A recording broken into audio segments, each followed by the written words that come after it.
Assalamualaikum warahmatullahi wabarakatuh. Bagaimana kabarnya anak-anak semuanya? Semoga sehat-sehat semua ya. Mari kita mulai belajar lagi di semester genap kali ini.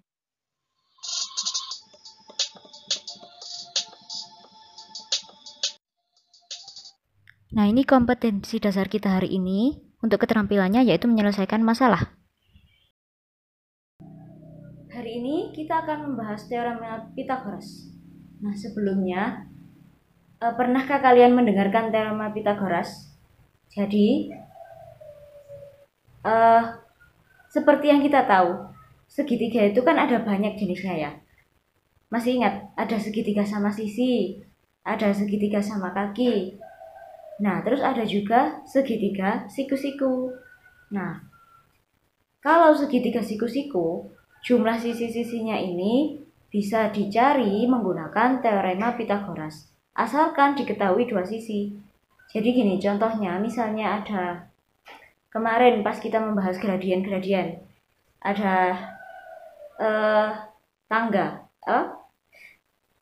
tempat tidur susun, terus ada tangganya miring. Nah, kemiringannya selain menggunakan gradien lingkaran, gradien garis lurus, selain menggunakan gradien garis lurus, kemiringannya, sudutnya, semuanya itu juga bisa dengan teorema Pythagoras. Nah, contohnya juga misalnya dalam bangunan. Nah, dalam bangunan agar kemiringannya pas, ya, seperti di buku paket halaman 5 ya. Teorema Pythagoras banyak dimanfaatkan dalam kehidupan sehari-hari. Nah, gitu. Seorang tukang yang akan membangun rumah biasanya tuh mengukur dulu. Jadi, pondasinya itu benar-benar siku-siku. Lah, kombinasi ukurannya 60, 80 dan 100 cm. Jadi, seperti itu contohnya. Nah, di sini saya contohkan sebuah gambar segitiga siku-siku. Ya, segitiga siku-siku itu pasti ada satu sisi yang siku dan ada satu sisi yang miring. Nah, dalam teorema Pythagoras itu biasanya sisi yang miring ini dilambangkan dengan C. Kemudian sisi ini A, sisi ini B. Atau ada juga yang gambarnya seperti ini. Ini siku-siku, ini sisi miring. Gini ya. Nah, sisi yang paling panjang, kalau kita perhatikan, sisi yang paling panjang adalah sisi yang miring. Sehingga persamaannya dari teorema Pythagoras adalah, jadi gini, jumlah dari kuadrat sisi-sisi yang siku itu sama dengan kuadrat dari sisi miring. Jadi yang di sini adalah sisi yang terpanjang. Kalau misalnya pemisalannya tidak ABC, misal PQR, ya boleh-boleh saja. Jadi misalnya di sini ada gambar segitiga siku-siku seperti ini. Nah, terus di sini ada P, di sini ada Q, di sini ada R. Kalau siku-sikunya di sini berarti sisi miringnya yang mana? Ya, sisi miringnya adalah yang R. Sehingga sisi yang paling panjang di sini adalah sisi R. Berarti yang posisinya di sini adalah R. Berarti bagaimana persamaan teorema Pythagorasnya? Berarti teorema Pythagorasnya adalah P kuadrat ditambah Q kuadrat sama dengan R kuadrat.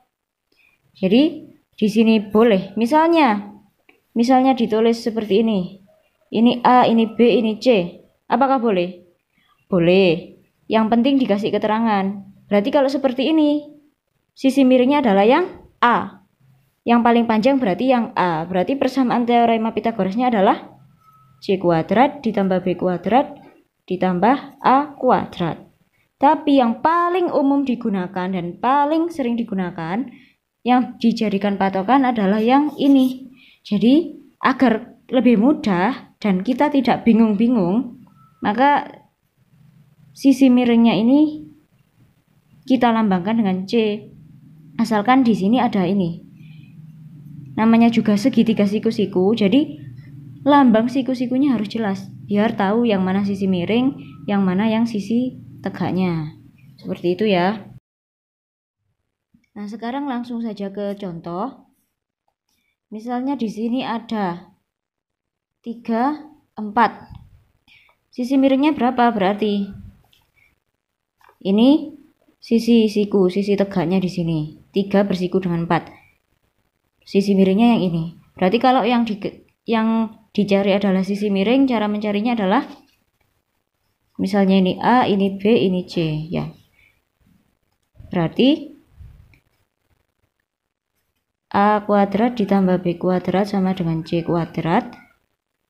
Berarti 3 kuadrat ditambah 4 kuadrat sama dengan C kuadrat. 3 kuadrat 9. 4 kuadrat 16. Ini tetap C kuadrat. 9 ditambah 16 berapa? 25. 25 sama dengan C kuadrat.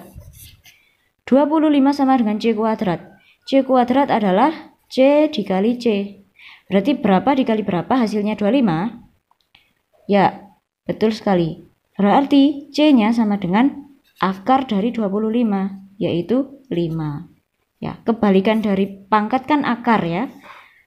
Jadi, masih ingat kan pangkat dan akar? Nah, sekarang contoh lagi, teorema Pitagoras. Diketahui sisi miringnya 10. Nah, kalau gini, sisi miringnya diketahui, sisi yang ini diketahui, sisi tegak yang ini belum diketahui. Ya, kita misalkan langsung gini, A, B, C. Pokoknya yang sisi miring ini yang paling panjang. Jadi posisinya adalah A kuadrat ditambah B kuadrat sama dengan C kuadrat. Yang diketahui ya langsung saja kita masukkan. Yang sisi ini yang tadi kita misalkan dengan A masih belum diketahui. Berarti kalau belum diketahui tetap kita tulis A kuadrat. Yang sudah diketahui 8 kuadrat. C-nya udah diketahui berarti 10 kuadrat. Nah gini ya. A kuadrat ditambah 8 kuadrat adalah 64. 10 kuadrat adalah 100. Nah, masih ingat cara memindah ruas kemarin? Berarti gini, A kuadrat ditambah 64 sama dengan 100. Berarti sesuatu ditambahkan 64 hasilnya adalah 100. Berapa yang ditambahkan 64 hasilnya adalah 100? Berarti adalah A kuadrat merupakan sesuatu ya gini kan? Jadi masih ingat ya kemarin yang cara memindah ruas. Jadi kalau misalnya saya kasih ilustrasi di sini. 3 ditambah 4 sama dengan 7. A ditambah 4 sama dengan 7. A ini adalah sesuatu yang jika ditambahkan 4 hasilnya adalah 7. Siapa A ini? Ya, siapa yang ditambah 4 hasilnya 7? Ya 3. 3 diperoleh dari mana? 3 diperoleh dari 7 dikurangi 4. Nah, kita kembali lagi ke sini. Maka A kuadrat di sini adalah 100 dikurangi 64. A kuadrat sama dengan 100 dikurangi 64 adalah berapa? 36. Nah, A kuadrat sama dengan 36. Berarti A sama dengan akar 36. Berapa akar 36? 6. Ya, 6 dikali 6 sama dengan 36. A kuadrat sama dengan A dikali A. Gitu ya. Mudah kan? Nah, sekarang misalnya ada gambar seperti ini. Gambar apa ini? Gambar trapesium ya. Trapesium. Terus kalau trapesium kalau ditarik garis di sini seperti garis tinggi, berarti kan ini siku-siku. Nah, trapesium ABCD dengan panjang 12 cm, ini 17, ini 12. Nah, berapakah panjang BC? Gitu. BC yang ini berarti. Nah, kalau kita perhatikan trapesium ini, terus ini ditarik garis lurus di sini, sisi tegak di sini, maka di sini membentuk segitiga siku-siku. Segitiga siku-siku BC dan misalnya kita beri nama E. Berarti membentuk sebuah segitiga siku-siku BCE. Lah, yang dicari adalah panjang BC. Coba kita ambil segitiga siku-siku BCE. BC yang ini, berarti BC adalah sisi yang miring. Terus panjang, berarti kalau kita mencari panjang BC, kita perlu panjang CE dan EB ya. Karena untuk mencari panjang sebuah segitiga siku-siku, kita harus harus ada dua panjang yang diketahui. Berarti yang harus ada adalah panjang EC dan panjang BE. Panjang EC berapa? EC di sini sama dengan ini kan, karena ini kotak gini ya. Berarti panjang EC adalah sama dengan DA, yaitu 12 cm. Nah, panjang BE berapa? Panjang BE, karena di sini DC 12, AB 17 ya. Terus sedangkan ini sama, berarti dari A ke E adalah 12. Berarti kalau dari A ke E 12, berarti dari E ke B berapa? Kalau dari A ke B 17, dari A ke E 12, berarti E ke B adalah 5 cm ya kan? 17 dikurangi 12 sama dengan 5 ya. 17 dikurangi 12 berarti EB-nya 5. Berarti EB atau BE adalah 5 cm. Nah, sudah. BE-nya 5, EJ-nya 5, berarti BC-nya bisa dicari pakai teorema Pythagoras. Berarti BC kuadrat sama dengan, karena BC sisi miring, karena dia sisi miring berarti yang dijumlah adalah sisi yang ini dan ini. Berarti apa? BE kuadrat ditambah EC kuadrat. BE kuadrat, BE-nya 5, EC-nya 12. Berarti BC kuadrat sama dengan 5 kali 5, 25. 12 kali 12, 144. BC kuadrat sama dengan 25 ditambah 144, 144 tambah 25, 169. Karena BC kuadrat adalah 169, BC kali BC adalah 169 ya. Berarti BC-nya saja adalah sesuatu yang dikuadratkan hasilnya 169, yaitu akar 169. Akar 169 adalah 13. Jadi BC adalah 13 cm ya. Jadi BC sama dengan 13 cm. Seperti itu ya, mudah sekali. Nah, sekarang coba perhatikan yang ini di buku paket halaman 12 nomor 6 yang C. Berapa panjang AB kalau ada gambar seperti ini? AB itu berarti kan titik dari sini ke sini. Karena garisnya tidak ada ya, kita tarik sendiri. Dari A ke B kita tarik. Seret. Dia menjadi sebuah sisi miring. Nah, di sini diketahui panjangnya 1 cm, panjangnya 3 cm. Seret. Panjang sisi miring ini berapa? Nah, kita bisa menarik garis. Coba, kalau ini AB, berarti kira-kira dia membentuk segitiga siku-siku. Misalnya kita tarik garis ke sini, seret. Kan sama kan panjangnya. Misal kita tarik begini. Nah, kita tarik yang panjangnya sama dengan ini.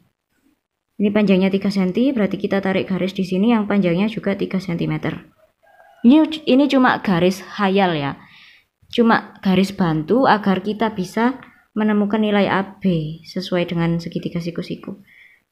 Nah, kita tarik garis lurus, tegak lurus ke sini, panjangnya 3 cm. Berarti otomatis panjangnya dari A ke titik ini adalah sama dengan ini, 5 cm. Ya kan? Nah, siku-sikunya berarti di sini. Berarti AB-nya adalah sisi miring. Kalau AB-nya sisi miring. Di sini 3 cm kan dari A ke sini. Ya, dari sini ke sini 3 cm. Tapi di sini ada 1 cm. Ya, berarti panjangnya dari sini ke sini, dari B ke titik X misal. Dari B ke X, berarti 1 ditambah 3. Berarti panjangnya adalah 4 cm. Nah, berarti BX adalah 4 cm, sedangkan AX adalah 5 cm. AB adalah sisi miring, berarti AB kuadrat sama dengan BX kuadrat ditambah AX kuadrat. BX-nya adalah ini tadi ya, 1 tambah 3, 4. 4 kuadrat ditambah AX-nya adalah 5 kuadrat. Nah, kelihatan? Nah, berarti AB kuadrat sama dengan 4 kali 4, 16. 5 kali 5, 25. AB kuadrat sama dengan 16 ditambah 25 41. Berarti AB kuadrat adalah 41. Berarti AB-nya saja adalah akar dari 41. Berapa? Dia adalah bukan sebuah bilangan kuadrat. Jadi kalau sudah sampai di sini ditulis akar 41 saja nggak apa-apa. Tapi kalau dia bilangan kuadrat misalnya 36 gitu ya harus diakar sampai ketemu 6 gitu ya. Cukup sekian pembelajaran kita hari ini. Mari kita lanjutkan di pertemuan berikutnya. Sampai jumpa. Selamat belajar. Wassalamualaikum warahmatullahi wabarakatuh. Tetap belajar dan selalu jaga kesehatan.